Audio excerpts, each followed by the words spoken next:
السلام علیکم ورحمۃ اللہ وبرکاتہ. وعلیکم السلام. الحمد للہ رب العالمین والعاقبۃ للمتقین والصلاۃ والسلام علی اشرف الانبیاء والمرسلین. اما بعد اعوذ باللہ من الشیطان الرجیم. بسم اللہ الرحمن الرحیم. وَأَنَّ الْمَسَاجِدَ لِلَّهِ فَلَا تَدْعُوا مَعَ اللَّهِ أَحَدًا.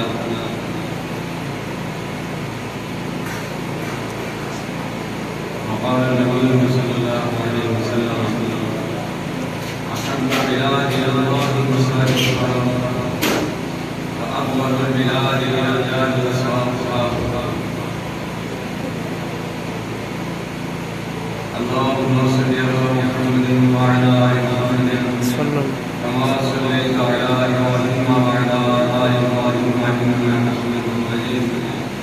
اللهم بارك على محمد وعلى آل محمد كما باركت على إبراهيم وعلى آل إبراهيم إنك حميد مجيد. رب اشرح لي صدري ويسر لي أمري واحلل عقدة من لساني يفقهوا قولي. کہ محمد سے وفات ہونے کو ہم تیرے ہیں، کہ محمد سے وفات ہونے کو ہم تیرے ہیں. یہ جہان چیز ہے کیا وہ قلم تیرے ہیں. آج کا پروگرام اسوہ رسول صلی اللہ علیہ وسلم کی نسبت سے ہے، اور میرے ذمہ جو موضوع ہے مسجد نبوی مرکز ریاض. تو ہم نے دیکھنا یہ ہے اسوہ رسول صلی اللہ علیہ وسلم کی روشنی میں اللہ کے رسول صلی اللہ علیہ وسلم نے مسجد کو کیا مرتبہ عطا فرمایا اور ریاست مدینہ کو کس طرح اس مرکز کے ساتھ وابستہ کیا. تو ہمارا آج کا موضوع ہے، اس کے اندر 5 الفاظ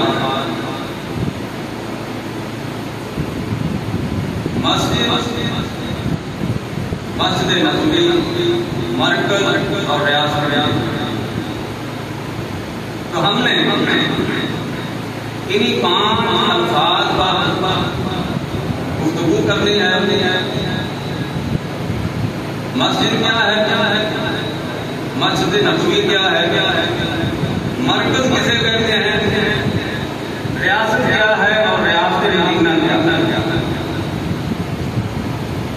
5 باتوں پہ ہماری آج کی ڈسکشن ہے، وہ منحصر ہے.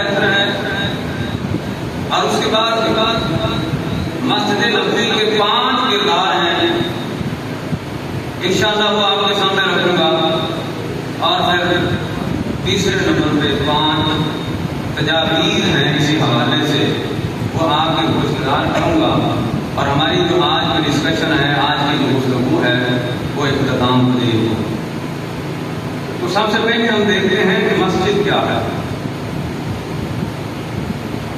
مسجد کی عظمت، مسجد کی اہمیت، مسجد کا مقام اور اس کی عظمت کا اندازہ ہم اس بات سے لگائیں کہ مسجد کو اللہ تعالیٰ نے اپنی ذات کے ساتھ نسبت دی اور اپنے پاک کلام میں اللہ نے فرمایا وَأَنَّ الْمَسَاجِدَ لِلَّهِ اور بے شک مسجدیں اللہ کے لیے ہیں. اللہ نے مسجد کو اپنے طرف منسوخ کیا ہے. اور دوسرے مقام میں فرمایا انما یعمر مساجد اللہ من آمن باللہ والیوم الآخر. بے شک اللہ کی مسجدوں کو وہ آباد کرتے ہیں جو اللہ اور آخرت پر ایمان لاتے ہیں. تو یہاں بھی اللہ نے مساجد اللہ فرمایا، اللہ کی مسجد، یعنی مسجد کو اپنے نام کے ساتھ منسوخ فرمایا. اور اللہ کے پیارے حبیب علیہ الصلوۃ والسلام نے بھی مساجد کو اللہ کے گھر قرار دیا، فرمایا کہ یہ مسجدیں اللہ کے گھر ہیں. اس سے بڑی عظمت، اس سے بڑی شان اور عزت کیا ہو سکتی ہے کہ جس مقام کو، جس پوائنٹ کو، جس جگہ کو اللہ اپنا گھر قرار دے، اپنے نام کے ساتھ اس کی نسبت کرے. اللہ اکبر. نبی پاک صلی اللہ علیہ وسلم نے مسجد کے بارے میں فرمایا احب البلاد الی اللہ مساجدها، کہ سب سے زیادہ روئے زمین پر سب سے جو پیاری جگہ ہے، سب سے جو محبوب جگہ ہے اللہ کو، وہ مسجد ہے. سب سے زیادہ جو پیارا مقام ہے وہ مسجد ہیں. آقا کریم علیہ الصلوۃ والسلام سے یہودی عالم نے سوال کیا، پوچھا اے محمد صلی اللہ علیہ وسلم آپ بتائیں کہ بہترین جگہ کون سی ہے؟ نبی پاک علیہ الصلوۃ والسلام آپ نے سکوت فرمایا، خاموشی کی رات فرمائی. جبریل علیہ الصلوۃ والسلام آئے. نبی پاک علیہ الصلوۃ والسلام نے جبریل سے پوچھا کہ جبریل روئے زمین پر سب سے پیاری اللہ کے نزدیک کون سی جگہ ہے؟ جبریل علیہ الصلوۃ والسلام خود کوئی جواب نہ دے پائے. پھر اللہ کی بارگاہ میں حاضری دی اور عرش معلیٰ کے قریب جا کے، ساتھ میں آسمان پہ اللہ کے قریب جا کے وہاں سے سوال کیا کہ اللہ تجھے سب سے زیادہ پیاری جگہ کون سی ہے؟ اور جب واپس آئے تو عرض کرتے ہیں کہ آقا میں اللہ کے آج اتنا قریب ہوا ہوں کہ اس سے پہلے کبھی قریب نہیں ہوا. اور 70,000 نور کے پردے میرے درمیان اور اللہ کے درمیان تھے. اور میں نے اللہ سے پوچھا کہ سب سے پیاری جگہ کون سی ہے؟ تو اللہ نے فرمایا کہ میرے نزدیک سب سے پیاری جگہ مسجد. یہ مسجد معمولی جگہ ہے. فرمایا کہ جب تم جنت کے باغوں میں سے گزرو تو پھل کھا لیا کرو. صحابہ عرض کرتے ہیں کہ آقا جنت کے باغ کون سے؟ آپ نے فرمایا مساجد، یہ مسجدیں یہ جنت کے باغات ہیں، اور ان میں سبحان اللہ والحمدللہ ولا الہ الا اللہ واللہ اکبر یہ پڑھنا، یہ جنت کے باغوں کے پھل کھانا. دعا ہے کہ اللہ تعالیٰ ہمیں یہ پھل کھانے کی توفیق عطا فرمائے. اور فرمایا کہ جب قرب قیامت ہوگا ساری دنیا جو ہے، یہ جو سسٹم سارا یہ در برم ہو جائے گا، نیست و نابود ہو جائے گا، لیکن جو مساجد ہیں وہ باقی رہیں گی. اور فرمایا کہ تمام مساجد کی جگہ کو ایک جگہ پر اکٹھا کر دیا جائے. یہ جگہ وہ ہے جس کو اللہ ضائع ہونا کبھی بھی گوارا نہیں کرتا. اللہ اکبر. یہ ہے مسجد. اب دوسرا پوائنٹ مسجد نبوی. مسجد نبوی کیا ہے؟ آپ سب جانتے ہیں کہ یہ وہ مسجد ہے، مسجد نبوی، نبی پاک علیہ الصلوۃ والسلام کی مسجد مدینہ منورہ میں، جو آقا کریم علیہ الصلوۃ والسلام نے خود اپنے پاک ہاتھوں سے تعمیر فرمائی. مدینہ پاک کے اندر اللہ کے محبوب نے مسجد نبوی کی جگہ کا انتخاب فرمایا، اور پھر مزدوروں کی طرح کام کر کے صحابہ کرام کے ساتھ مل کر اینٹیں اور پتھر اور گارا جو ہے وہ ڈھو کر، وہ لا کر آپ نے خود اپنے ہاتھوں سے تعمیر فرمائی. یہ مسجد نبوی، یہ ہے وہ مسجد نبوی. فرمایا کہ جس میں ماں بین بیت و منبری روضۃ من ریاض الجنہ، اس کے اندر یہ میرے گھر سے لے کر میرے ممبر تک جو جگہ ہے یہ جنت کے باغوں میں سے باغ ہے. مسجد نبوی کے اندر جنت کا باغ ہے جس کو ریاض الجنہ کہا جاتا ہے. باغ کو اللہ ہمیں بار بار حاضری کی توفیق عطا فرمائے. اور میں سمجھتا ہوں یہ میرا گمان ہے بلکہ میرا یقین ہے کہ جس بندے کو اللہ ایک بار ریاض الجنہ کی جنت کے باغ کی جنت کی کیاری کی حاضری کی سعادت بخشتا ہے انشاءاللہ اس کی جنت پکی ہو جائے گی. اور فرمایا علماء فرماتے ہیں کہ کیا قیامت والے دن یہ جگہ جو ہے ریاض الجنہ والی اس کو کاٹ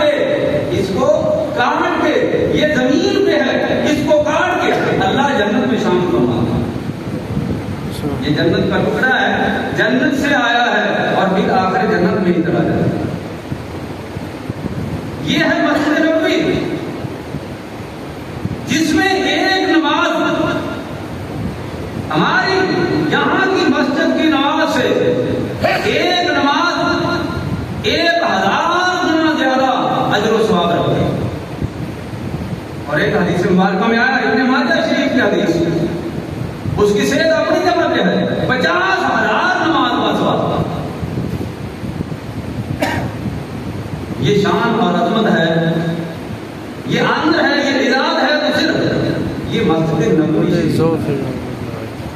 دعا ہے کہ اللہ ہمیں بار بار مسجد نبوی شریف کی حاضری نصیب فرمائے. اللہ اکبر. اور یہی مسجد نبوی شریف ہے جس کے ساتھ آقا کریم علیہ السلام کا گزارنا کہ امت حضرا جو ہمیں نظر آتا ہے نبی پاک علیہ السلام کی قبر اطہر پہ کہ جس میں نبی پاک علیہ السلام کی صحبت میں جناب سیدنا حضرت ابوبکر صدیق رضی اللہ تعالی عنہ اور جناب سیدنا حضرت عمر فاروق رضی اللہ تعالی عنہ آرام فرما اور اس کے اوپر جو ہے یہ گنبد بنا ہوا یہ بھی مسجد نبوی شریف میں ہے. اللہ اکبر. اور مسجد نبوی شریف یہ ان 3 مساجد میں سے ہے کہ جن کی طرف رفتے سفر باندھا جا سکتا ہے. اجر و ثواب کی نیت سے ہم سفر کر سکتے ہیں تو 3 مساجد ہیں. نمبر 1 بیت اللہ شریف مسجد حرام جہاں اللہ کا گھر ہے. نمبر 2 مسجد نبوی اور تیسری مسجد اقصی. یہ ہے مسجد نبوی. 2 باتیں ہماری کلیئر ہو گئی آج کی گفتگو کی. پہلی کہ مسجد کیا ہے؟ مسجد اللہ کا گھر ہے سب سے شان والی عظمت والی مقام والی جگہ ہے. اور دوسری ہماری بات جو مکمل ہوئی وہ ہے مسجد نبوی. نبی پاک علیہ السلام کی مسجد. نبی پاک علیہ السلام جب مدینہ طیبہ میں تشریف لے کے گئے تو سب سے پہلے آپ نے اپنے گھروں سے بھی پہلے نبی پاک علیہ السلام نے مسجد نبوی شریف کی بنیاد رکھی. یہ ہے مسجد نبوی شریف. یہاں تک 2 باتیں ہماری مکمل ہو گئی. ہاں جی کون سی 2 باتیں مکمل ہوئی تھی؟ مسجد اور مسجد نبوی. اب آتے ہیں ریاست کی طرف. ریاست مدینہ اور پھر آخر میں ہم دیکھتے ہیں مسجد کیا ریاست کیا ہوتا ہے. اللہ اکبر. اور ریاست کیوں ضروری ہے؟ ریاست کی اہمیت کیا ہے؟ ریاست یہ ایک اسٹیٹ ہے ایک خطہ ارضی ہے ایک حکومت ہے کہ جس کے اوپر اللہ کی زمین کے اوپر اللہ کے بندے اور اللہ کی دیگر جو مخلوق ہے وہ بستی ہے. اللہ اکبر. اور پھر اس کے لیے اس خطہ ارضی کے لیے ایک ریاست ہونا ضروری کیوں ہے کہ جس کے اندر مینجمنٹ ہو، جس کے اندر انتظامیہ ہو، جس کے اندر جو ہے وہ مکانہ ہو، جس کے اندر عدلیہ ہو، یہ سارا ضروری کیوں ہے؟ اللہ اکبر، یہ ضروری اس لیے ہے۔ دیکھیں یہ بات بھی بڑا، یہ بات جو ہے یہ بڑی غور طلب ہے، اس کی ضرورت کیا ہے؟ مسجد ہے، مسجد کے اندر ایک انتظامیہ ہوتی ہے، کیوں ضروری ہے؟ تاکہ جو مسجد کے لوازمات ہیں وہ پورے ہوں، مسجد کے جو مقاصد ہیں وہ پورے ہوں، مساجد کے جو حقوق و فرائض ہیں ان کی بجا آوری وہ آسانی سے ممکن ہو سکے۔ تو اسی طرح ریاست اس لیے ضروری ہے کہ اللہ کی زمین پر، زمین کس کی ہے؟ اللہ کی، اللہ کی زمین پر اللہ کے قانون کو لاگو کیا جا سکے، اللہ کے احکامات جو ہیں ان کا نفاذ کیا جا سکے، اور جو اسلام کی تعلیمات ہیں ان کو جاری و ساری کیا جا سکے۔ یہ ریاست کا مقصد ہوتا ہے۔ زمین کس کی ہے؟ اللہ کا۔ جس کی زمین ہے اس زمین پہ قانون چلے گا تو اللہ کا چلے گا، جس کی زمین ہے اس پہ اگر آرڈر چلے گا تو اللہ کا چلے گا۔ ان الحکم الا للہ، حکم بھی اسی کا ہے، حکم بھی اسی کا ہے، حکومت بھی اسی کی ہے۔ جس کی یہ زمین ہے یہ کبھی نہیں ہو سکتا کہ زمین خالق کی ہو اور پھر قانون اس پہ مخلوق کا چلے۔ 1,24,000 انبیاء صرف ایک ہی بات سمجھاتے آئے، لا الہ الا اللہ، لا الہ الا اللہ، لا الہ الا اللہ۔ آدم علیہ السلام سے یہ کلمہ چلا، لا الہ الا اللہ آدم صفی اللہ، لا الہ الا اللہ نوح نبی اللہ، لا الہ الا اللہ ابراہیم خلیل اللہ، لا الہ الا اللہ موسیٰ کلیم اللہ، لا الہ الا اللہ عیسیٰ روح اللہ۔ اور بالآخر میرے آپ کے آقا مدنی کریم حضرت محمد مصطفیٰ صلی اللہ علیہ وسلم کی پاک ذات تک یہ بات پہنچی اور آپ نے فرمایا لا الہ الا اللہ محمد رسول اللہ۔ اور سب سے پہلا بات جو آپ نے فرمایا صفا پہاڑی پہ جب اللہ کا حکم آیا فاصدع بما تؤمر، میرے محبوب جو میرا پیغام ہے اس کو ذرا کھول کے بتا۔ صفا پہاڑی پہ آپ چڑھے اور آپ نے یا صباح کا اعلان فرمایا، مکے والے اکٹھے ہو گئے۔ اللہ کے محبوب نے فرمایا اگر میں پوچھوں کہ اس پہاڑ کے پیچھے لشکر ہے اور آپ پہ حملہ آور ہو جائے گا، میری بات کو مانو گے؟ سب نے جب زبان ہو کر کہا کہ ہاں، آپ نے کبھی جھوٹ نہیں بولا۔ آپ نے فرمایا پھر میں تمہیں ایک کلمہ بتاتا ہوں جس کا اقرار کر لو گے تو پھر صرف عرب نہیں بلکہ عجم کے بھی مالک بن جاؤ گے۔ مولانا جی یہ عرب کہتے ہیں کہ حضور بتاؤ اتنی دیر کیوں، بتاؤ ہم تو جانتے ہیں کہ ہم عرب و عجم کے مالک بن جائیں۔ آپ نے فرمایا قولوا لا الہ الا اللہ۔ وہ عرب تھے، وہ لا الہ الا اللہ کی گہرائی تک چلے گئے، انہیں پتا چل گیا کہ لا الہ الا اللہ کا مطلب کیا ہے۔ صرف زبان سے کہہ دینا یہ کلمہ نہیں ہے بلکہ یہ وہ اقرار ہے کہ جس میں اپنے مالک کی غلامی میں زندگی گزارنی ہے، اپنے آقا کی بندگی میں غلامی میں زندگی گزارنی ہے۔ اور وما خلقت الجن والانس الا لیعبدون، اللہ نے ہم سے اپنی ابدیت کا مطالبہ کیا ہے، وہ ہمارا معبود ہے، ہم اس کے عبد ہیں، ہم نے اسی کی عبادت کرنی ہے۔ وہ عبد، وہ مالک، وہ ہمارا خالق ہے، اس لیے ہمارا معبود ہے۔ باقی ساری مخلوق جو ہے، ساری مخلوق وہ کبھی معبود نہیں ہو سکتی، کیونکہ مخلوق جو ہوتی ہے وہ معبود نہیں ہو سکتی۔ معبود ہوتا ہے تو وہ صرف خالق ہے۔ لا الہ الا اللہ، اس کی گہرائی تک وہ پہنچ گئے۔ اس لیے دو گروہ بنے، ایک گروہ وہ تھا جنہوں نے اس کلمے کو صرف محمد بن عبداللہ کا کلمہ کہا، ایک گروہ وہ بن گیا جس نے محمد رسول اللہ کا کلمہ کہا، اور جنہوں نے محمد بن عبداللہ کہا انہوں نے حضور کی سیرت کو مانا لیکن اپنایا نہیں، مانا کہ آپ سچے ہیں لیکن اپنایا نہیں، اپنی زندگی کے اندر نہیں اتارا، اس سیرت کو اپنی زندگی کے اندر نہیں اتارا، اس اسوے کو اپنی زندگی کے اندر نہیں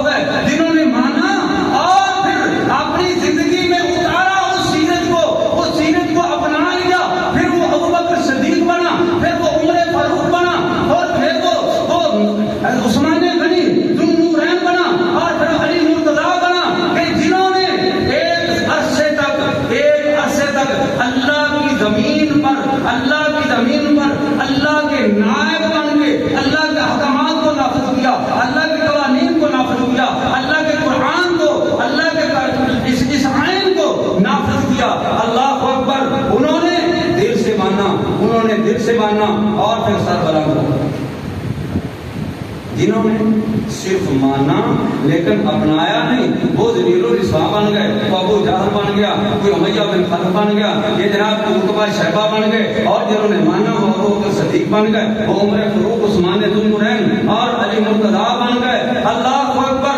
آج بھی ضرورت اسی بات کی ہے, آج بھی اسی بات کی ضرورت ہے. آج بھی دو گروہ ہے, آج بھی دو گروہ ہے. ایک محمد رسول اللہ صلی اللہ علیہ وسلم کو محمد رسول اللہ مانتا ہے, لیکن آپ کی سیرت کو اپناتا نہیں ہے, آپ کی سیرت کا دعویٰ کرتا ہے, آپ کو اسوہ کہتا ہے, لقد کان لکم فی رسول اللہ اسوۃ حسنہ, لیکن اللہ کے محبوب کے اسوہ کو اپنی زندگی میں نہیں اتارتا, آپ کی سیرت کو اپنی زندگی میں نہیں اتارتا, لیکن وہ لا الہ الا اللہ محمد رسول اللہ کہنے کے باوجود آج ذلیل و رسوا ہو رہا ہے. بات دعووں سے نہیں بنتی, بات نعروں سے نہیں بنتی, بات پریکٹیکل سے بنتی ہے, بات عمل سے بنتی ہے, عمل سے زندگی بنتی ہے. جنت کی جہنم کی یہ خاکی اپنی فطرت میں نہ نوری ہے نہ ناری ہے. لا الہ الا اللہ, جو 1 لاکھ کم و بیش 24,000 پیغمبر یہی بات کہتے آئے. اللہ کی زمین پر اللہ کی حکومت ہوگی, اللہ کی زمین ہوگی, اللہ کے احکامات کا نفاذ ہوگا, اللہ جو ہے وہ خالق ہوگا, خالق کی بندگی یہ مخلوق کرے گی, اور مخلوق جو ہے وہ کبھی معبود نہیں ہو سکتی. اس لیے ریاست کا قیام عمل میں آتا ہے. یہ بات کلیئر ہو گئی تھی. تیسری بات ہماری کلیئر ہوئی. پہلی بات مسجد کی اہمیت کیا ہے, مسجد اللہ کا گھر ہے. نمبر 2 مسجد نبوی, نبی پاک علیہ الصلوۃ والسلام نے مدینہ پاک کے اندر جس کی بنیاد رکھی. اور تیسری بات, ریاست کیوں ضروری ہے, ریاست کیا ہے, ضروری کیوں ہے. یہاں تک بات کلیئر ہوگی جی, کیوں جی, کوئی ابہام یہاں تک تو نہیں. اب ہم چلتے ہیں ریاست مدینہ کی. مدینہ پاک میں نبی پاک صلی اللہ علیہ وسلم نے جب ہجرت فرمائی اور سرکار تشریف لے کے آئے, تو سب سے پہلا کام آپ نے جو کیا, مدینہ پاک میں انٹری سے پہلے آپ کو وہاں مقام پہ ٹھہرے, اور وہاں پہ آپ نے سب سے پہلا جو کام کیا ہے, 14 دن آپ نے وہاں قیام فرمایا, اور سب سے پہلا کام آپ نے وہاں بھی یہ کیا ہے کہ وہاں مسجد تعمیر فرمائی, جس کو مسجد قباء کہتے ہیں, جس میں فرمایا کہ 2 نفل پڑھے تو عمرے کا ثواب ملتا ہے. دعا ہے کہ اللہ ہمیں بار بار حاضری کی توفیق عطا فرمائے. اور پھر نبی پاک علیہ الصلوۃ والسلام مدینہ پاک میں تشریف لے کے آئے, تو سب سے پہلے آپ نے مسجد بنوائی, جس کو مسجد نبوی کہا جاتا ہے. اور یہ جو مسجد تھی, مسجد نبوی جو تھی, اس کو ایک مڈ پوائنٹ بنا دیا گیا, ایک مرکز, ایک محور, سینٹرل پوائنٹ بنا دیا گیا. اور اس جگہ پہ نبی پاک علیہ الصلوۃ والسلام نے ریاست مدینہ کی بنیاد رکھی. جو مدینہ کی اسٹیٹ تھی اس کی بنیاد کس جگہ پہ رکھی, کس جگہ پہ رکھی گی, مسجد نبوی میں. مسجد نبوی شریف میں, مدینہ المنورہ میں, مسجد کے اندر نبی پاک علیہ الصلوۃ والسلام نے ریاست مدینہ کا اعلان فرمایا. ریاست مدینہ کے خط و خال آپ نے بیان فرمائے کہ یہ کیسی ریاست ہے کہ جس کے اندر اللہ کے قرآن کا قانون چلے گا. یہ ریاست مدینہ وہ ریاست ہوگی جس میں رب رحمان کے احکامات نافذ ہوں گے, جہاں پہ اللہ کے قوانین کا نفاذ ہوگا. ریاست مدینہ کی بنیاد مدینہ منورہ میں مسجد نبوی میں رکھی گئی. ریاست مدینہ ہماری 4 باتیں ہوتی ہیں, مسجد نبوی, ریاست اور ریاست مدینہ. اب ہماری 5ویں بات ہے مرکز. مسجد نبوی موضوع یہ ہے مسجد نبوی مرکز ریاست مدینہ. اب جو بات ہے وہ ہے مرکز. مرکز کیا ہے؟ آپ جانتے ہیں کہ مرکز ایک محور ہوتا ہے کہ جس کے گرد کوئی چیز گھومتی ہے. اس طرح ہم پہیہ ہی دیکھ لیں، اس کا ایک مرکز ہوتا ہے اور اس کے گرد ایک چیز گھومتی ہے. مرکز کا ایک مطلب ہوتا ہے منبع اور سرچشمہ، جہاں سے کوئی چیز نکلتی ہے. جس طرح سورج جو ہے وہ روشنی کا منبع ہے. مرکز وہ پوائنٹ ہے کہ جہاں سے کوئی چیز اٹھتی ہے. تو مسجد نبوی کو ریاست مدینہ کا مرکز کیوں قرار دیا گیا؟ اصل میں مسجد نبوی وہ جگہ تھی کہ جہاں اسلام کا سورج، اسلام کا آفتاب وہ دو افشان تھا، اللہ کی رحمتوں کا نزول ہو رہا تھا. وہاں پہ اللہ کی جو نورانیت تھی، اللہ کی جو رحمت تھی وہ برس رہی تھی، اس کو پوائنٹ بنایا گیا. اور ریاست مدینہ کے جتنے بھی پوائنٹ تھے، ریاست مدینہ کے جتنے بھی کردار تھے، جتنے بھی خدوخال تھے، ان کا مرکز اور محور مسجد نبوی کو قرار دیا گیا، تاکہ ہر ایک کے اندر جو بھی ڈپارٹمنٹ ہو، جو بھی زندگی کا شعبہ ہو، اس کے اندر مسجد نبوی کا عکس ہو، اس کے اندر روحانیت ہو، اس کے اندر اللہ کی رحمتیں اور برکتیں. اسلام کیا تھا؟ اسلام یہ ایک نور ہدایت تھا، اور نور ہدایت کا جو مرکز تھا وہ مسجد نبوی. یوں سمجھ لیں مرکز کیا ہے کہ جس طرح ہمارے جسم کے اندر ایک قلب ہوتا ہے، دل ہوتا ہے، اور دل جو ہے وہ سارے جسم کے اندر یہ پمپنگ کرتا ہے، جو خون ہے سارے جسم کے اندر پہنچ جاتا ہے. اور اگر یہ حرکت قلب بند ہو جائے تو جسم بیکار ہو جاتا ہے. مسجد نبوی کو ریاست مدینہ کے اندر یہ دل کی حیثیت تھی. یہاں سے ساری ریاست کے اندر جو تھا، ریاست کی رگ رگ کے اندر یہ نور منتقل ہوتا تھا. یہ جو خون تھا یہ منتقل ہوتا تھا اللہ کی روحانیت کا، اللہ کی نورانیت کا، نبی پاک علیہ السلام کی اسوہ کا، اسوہ رسول صلی اللہ علیہ وسلم کا. اس لیے ریاست مدینہ جو تھی وہ حرکت میں تھی. جس طرح جسم حرکت میں ہوتا ہے، یہ سارا جو تھا، یہ سسٹم، یہ نظام، ساری ریاست جو تھی وہ حرکت میں. اللہ اکبر. اب جی 5 باتیں ہماری یہ مکمل ہوگی. اب مسجد نبوی شریف کے 5 کردار آپ کے سامنے ہوں کہ جن کا مرکز مسجد نبوی. اللہ اکبر. 5 کردار ہیں. پہلا جو کردار ہے وہ ہے مدنی کردار. جو مسجد نبوی شریف تھی، مذہبی لحاظ سے بھی اس کا مرکز جو تھا وہ مسجد نبوی تھی. اور ریاست مدینہ اس کا دوسرا جو کردار تھا سماجی و معاشرتی کردار. جو معاشرتی کردار تھا وہ بھی مسجد نبوی کے گرد گھومتا تھا، اس کا مرکز و محور بھی مسجد نبوی تھا. اور تیسرا جو کردار ہے مسجد نبوی شریف کا وہ علمی کردار تھا کہ علمی لحاظ سے، علمی کردار جو ہے اس لحاظ سے مسجد نبوی شریف جو تھی یہ ایک علمی مرکز تھی، جس کے گرد جو ہے یہ سارا تعلیمی نظام یہ ریاست مدینہ کا گھومتا تھا. اور جو چوتھا کردار ہے وہ تھا سیاسی کردار. جو ریاست مدینہ کی سیاست ہے، ریاست مدینہ کی جو سیاست ہے وہ ساری سیاست بھی مسجد نبوی کے گرد گھومتی تھی.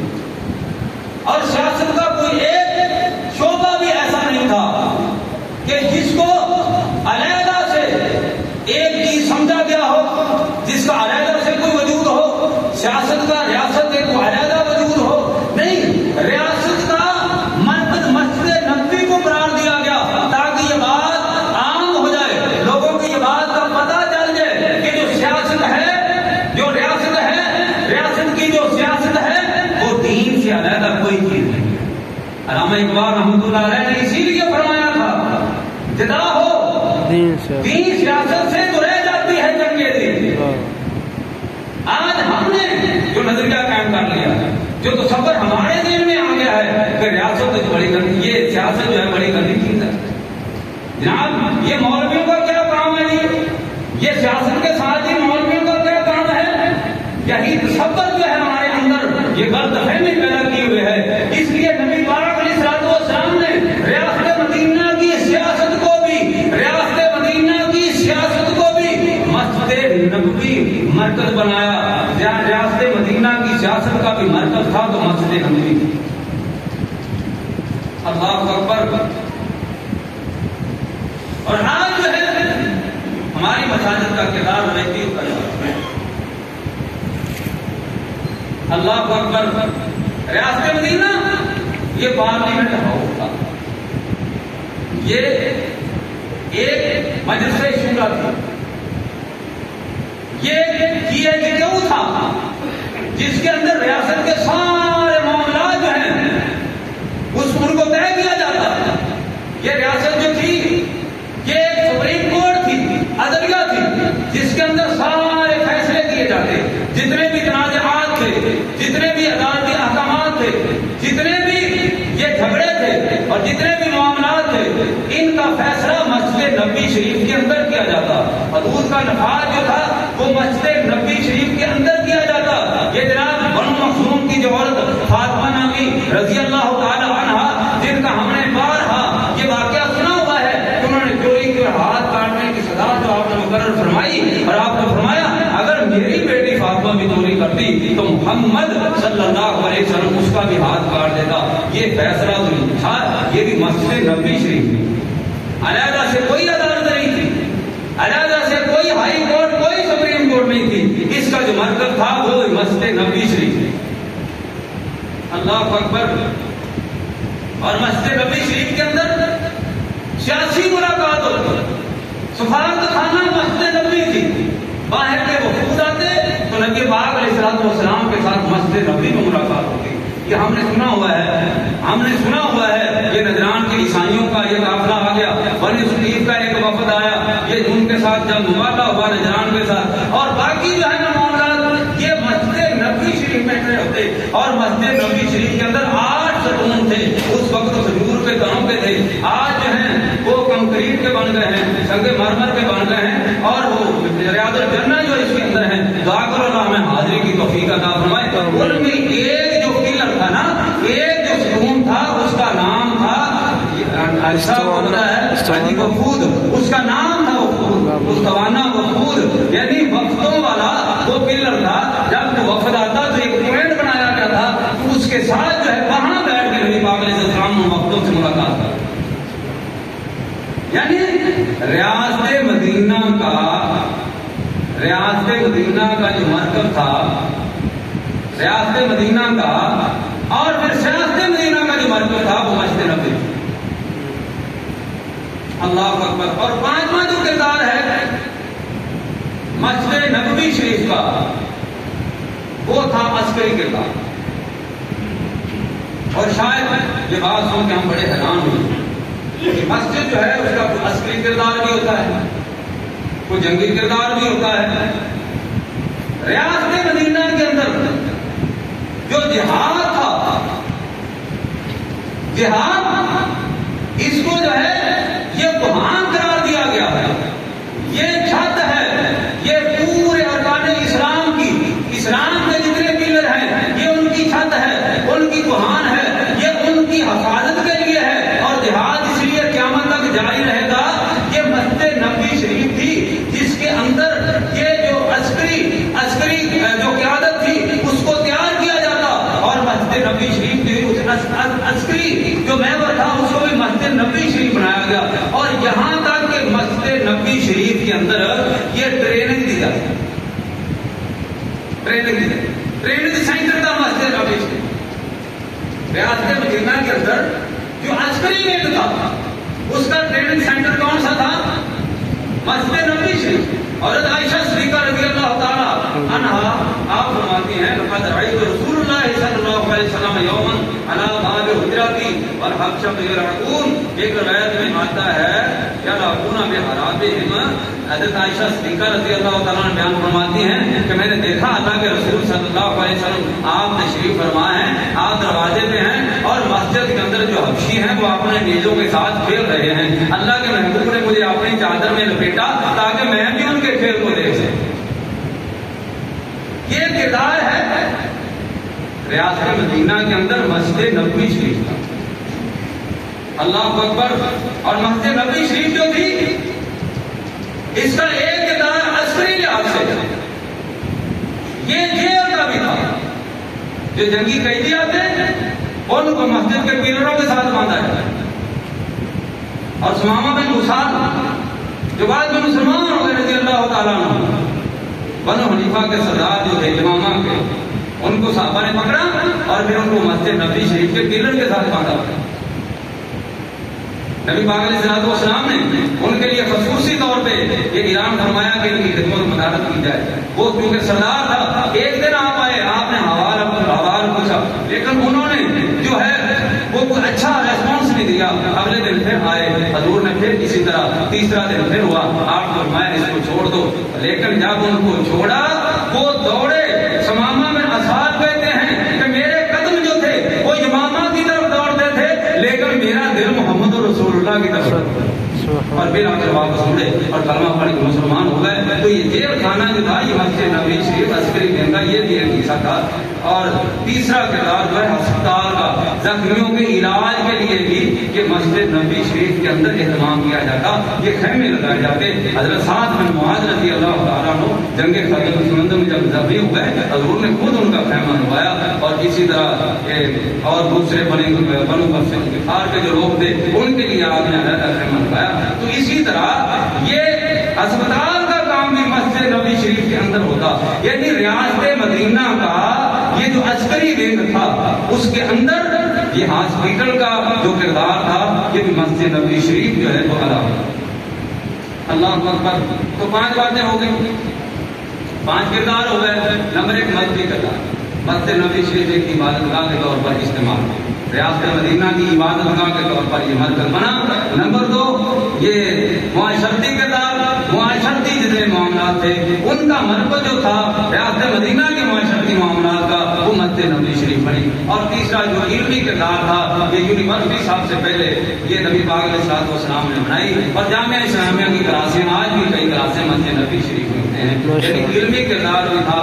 اور یہ مرکز جو ریاست مدینہ کا تھا اس کا جو مرکز تھا وہ بھی مسجد نبوی شریف، اور ریاست مدینہ کی جو سیاست تھی اس کا مرکز مسجد نبوی شریف تھا، اور جو عسکری کردار ہے مسجد نبوی شریف کا، ریاست مدینہ کا جو عسکری ونگ تھا اس کا مرکز بھی یہ مسجد نبوی شریف تھی۔ اب آخری جو ہے یہ چند تجاویز آپ کے سامنے رکھ کے میں اپنی گفتگو کو یہ مکمل کرتا ہوں، کیونکہ مجھے ادھر سے 5 منٹ جو ہے 5-7 منٹ یہ کم ٹائم ملا، اس لیے ادھر سے 5-7 منٹ اوپر ہو رہے ہیں، تو اس لیے یہ ذرا چند تجاویز ہیں آپ کے سامنے رکھ کے اس بات کو مکمل کرتا ہوں، ذرا توجہ فرمانے۔ اسی حوالے سے یہ تجاویز بھی 5 ہیں، الفاظ 5 تھے مسجد نبوی شریف کے، کردار 5 ریاست مدینہ میں، اور پھر یہ 5 تجاویز یہ آپ کے سامنے یہ رکھتا ہوں۔ یہ 5 تجاویز ہیں، یعنی یوں سمجھ لیں کہ یہ تجاویز جو ہیں یہ ہیں کہ ہم نے عملی طور پر اسوہ رسول صلی اللہ علیہ وسلم کی روشنی میں مسجد نبوی شریف جس کو ریاست مدینہ کا مرکز آقا کریم علیہ السلام نے خود بنایا، ہم نے اسی اسوہ کی روشنی میں اپنی مسجد جو ہے اس کو ڈالنا، مسجد نبوی شریف کی روشنی سے اپنی مساجد کو ہم نے منور کرنا ہے تاکہ مسجد نبوی شریف کا ایک عکس نظر آئے، اور ہماری جو ریاست ہے اس میں ریاست مدینہ کا عکس نظر آئے۔ ریاست مدینہ کیونکہ پوری جو ریاست ہے پوری ریاست، کیونکہ میں اس کی بات یہاں پہ نہیں کرتا، اس پلیٹ فارم پہ استاد محترم موجود ہیں، خان صاحب وہ باتیں کریں گے جو بڑے بڑے علماء ہیں، بڑے بڑے جو مقرر ہیں، جو بڑے بڑے ہمارے لیڈر قائدین ہیں، بڑی بڑی باتیں تو وہ کریں گے۔ میں صرف ایک معاشرتی حوالے سے، ویسے تو ملک بھی ایک معاشرہ ہوتا ہے، معاشرتی حوالے سے میں 5 تجاویز آپ کے سامنے رکھوں۔ نمبر 1 پہلی بات تو یہ ہے جو مسجد ہے جس کے اوپر ہم نے یہ لاکھوں میں بلکہ کروڑوں روپے خرچ کیے ہوتے ہیں. اللہ اکبر. ہم تو یہ میناروں پہ ماشاءاللہ کروڑوں روپے خرچ کر دیتے ہیں. ہماری مساجد کا رول یہ پیسے صرف عبادت کی حق، اس کے ہم نے رول کو ایکٹیو کرنا ہے. جس طرح نبی پاک علیہ السلام کے دور میں مسجد نبوی شریف کا کردار تھا، ہم نے اسی کردار کو، اسی رول کو یہ ہم نے رول ماڈل بنانا ہے. نمبر 2، مسجد میں یہ جو دینی تعلیم ہے اس کا خصوصی طور پہ اہتمام ہونا چاہیے، لیکن اس کے ساتھ ساتھ جو اصلی تعلیم ہے جس کو ہم عام طور پہ یہ اسکول کی اور کالج کی، یونیورسٹی کی تعلیم کہتے ہیں، اس کا بھی اہتمام مسجد کے اندر کرنا چاہیے. یہ جو مخیر حضرات ہیں، جو صاحب سربت حضرات ہیں، جو صاحب اختیار لوگ ہیں، ذرا وہ زیادہ توجہ فرمائیں. ہم نے ان مساجد سے کام لینا ہے تو اس کے اندر اصلی تعلیم کا بھی اہتمام ہونا چاہیے. اور تیسری تجویز یہ ہے کہ مسجد کے اندر یہ ایک لائبریری کا اہتمام ہے جس کے اندر طلباء یا اپنی علمی پیاس بجائیں اور پھر ای لائبریری کا یہ سسٹم ہو. یہاں پہ ہمارا کمپیوٹرائز سسٹم ہو، ای لائبریری ہو، اور اس کی سہولت جو ہے وہ دی جائے محلے کے طلباء کو. کیونکہ یہ ای لائبریری میں کئی مکتبے آ جاتے ہیں، کئی لائبریریاں آ جاتی ہیں، خرچہ بھی کم ہوتا ہے اور یہ کام بھی زیادہ ہو جاتا ہے. اللہ اکبر. اور یہ معاشرتی کردار اس میں یہ ہے کہ مسجد کے اندر یہ ایک ایسی سوسائٹی بن جائے، ایسی کمیٹی بن جائے، محلے والے بنائیں کہ جو صدقات اور زکوٰۃ کی وصولی کا اہتمام کرے. یہ لسٹ بنائی جائے، محلے دار جو ہیں لسٹ بنائی جائے کہ اس میں کتنے لوگ ہیں جو صاحب نصاب ہیں، جو زکوٰۃ دے سکتے ہیں، جو صدقہ دیتے ہیں، ان کی لسٹ بنائی جائے، ان سے پھر زکوٰۃ وصول کی جائے. اور پھر محلے کے اندر جتنے لوگ غریب غربا ہیں، بے روزگار ہیں، جتنے بیوہ ہیں، جتنے یتیم بچے ہیں، ان کا جو ہے وہ ایک یعنی انتظام کے تحت، ایک اہتمام کے ساتھ ان کی ضروریات کو پورا کیا جائے. اللہ اکبر. اور پھر مساجد جو ہے اس کے اندر ایک ڈسپینسری کا بھی اہتمام ہونا چاہیے تاکہ ہمارے جو محلے دار ہیں ان کو ابتدائی طبی امداد جو ہے وہ بر وقت مل سکے. اس کے اندر جو ہے یہ ہم اگر کوشش کریں تو ہماری نیکی ہو جائے گی، اور یہ جو ہے ہمارا ایک صدقہ جاریہ بھی بن جائے گا مسجد کے اندر، تاکہ وہی کردار جو مسجد نبی کا تھا وہ ہمارا یہاں بھی جو ہے وہ بھی بحال ہو جائے. اور آخری بات ذرا آپ نے اس بات کو لائٹلی نہیں لینا. اللہ تعالیٰ ہم سب کی حاضری کو قبول فرمائے. مسجد کے کردار کے حوالے سے بہت بڑا کردار ہے مسجد کا، بہت بڑا کردار ہے. میرے ذاتی تجربات ہیں اتنی عمر میں، آپ کے زیادہ ہوں گے لیکن میں وہ شیئر نہیں کرنا چاہتا. لیکن ہم سب بچوں والے ہیں، بچیوں والے ہیں، اور جن کے بچے جوان ہیں، جن کی بچیاں جوان ہیں، یہ رشتوں کے حوالے سے بڑے پریشانی ہیں. کوئی کہتا ہے ڈاکٹر صاحب بچہ جوان ہے اس کا ہم نے کرنا ہے، بچی جوان ہے ہم نے اس کا رشتے کا کچھ کرنا ہے. اسی طرح بچوں کے بارے میں کہتے ہیں، آپ کو بھی کہتے ہوں گے. تو جن کے ساتھ میں تعلق ہوتا ہے تو ہمارے یہ جو نمازی ہیں نا، یہ اپنے رول کو ایکٹیو کریں. یہ نہیں ہے آئے نماز پڑھی اور پھر اسی وقت خاموشی سے نکل گئے. اس کا مطلب یہ ہے کہ ہم نے مسجد کے کردار کو نہیں سمجھا. اپنے جو ساتھی ہیں ان کے ساتھ تعلق بڑھائیں، اور جن کے بچے اور بچیوں کے رشتوں کے یہ معاملات ہیں، یہ نمازی، یہ مسجد والے، یہ معاشرے والے مسجد کے اندر ان رشتوں کو طے کریں. اس کے اندر آسانیاں بھی ہوں گی، اس کے اندر برکت بھی ہوگی. دعا ہے کہ اللہ تعالیٰ جو سنا ہے اس کے عمل پیرا ہونے کی توفیق عطا فرمائے. اللہ اکبر. مسجد کو بنا دی سب بھر میں، ایمان کی حالات والوں نے من اپنا پرانا پاتی ہے، برسوں میں نمازی بن نہ سکا. اقبال بڑا مدثر ہے، باتوں میں منہ لیتا ہے، گفتار کا غازی بن گیا تو کردار کا غازی بن نہ سکا. دعا ہے کہ اللہ ہمیں اسوہ رسول صلی اللہ علیہ وسلم آپ کی سیرت کو اور اللہ تعالیٰ ہم سب کو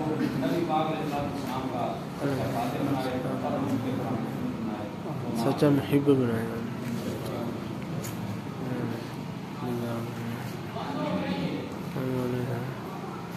بتے چلے لیکچر نام کی جنریٹر چل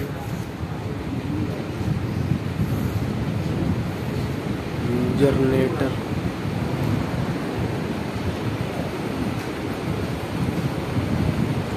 چلو یہ نام کسی ماشاءاللہ محترم استاد مکرم ڈاکٹر مہدی صاحب نے بڑی دل پذیر گفتگو مرکز ریاست مدینہ مسجد نبوی شریف اس حوالے سے فرمائی ہے اور واقعتاً آج ہمارے معاشرے کو مسجد کے اس کردار کی ضرورت ہے کہ بیک وقت وہ عبادت گاہ بھی ہو، وہ مرکز سیاست بھی ہو اور مرکز ریاست بھی ہو، وہ علم اور تعلیم کا تدریس کا مرکز بھی ہو، تعلیم اور تمام انتظامی امور کے حوالے سے مشورے اور مرکز کی حیثیت مسجد کو حاصل ہو۔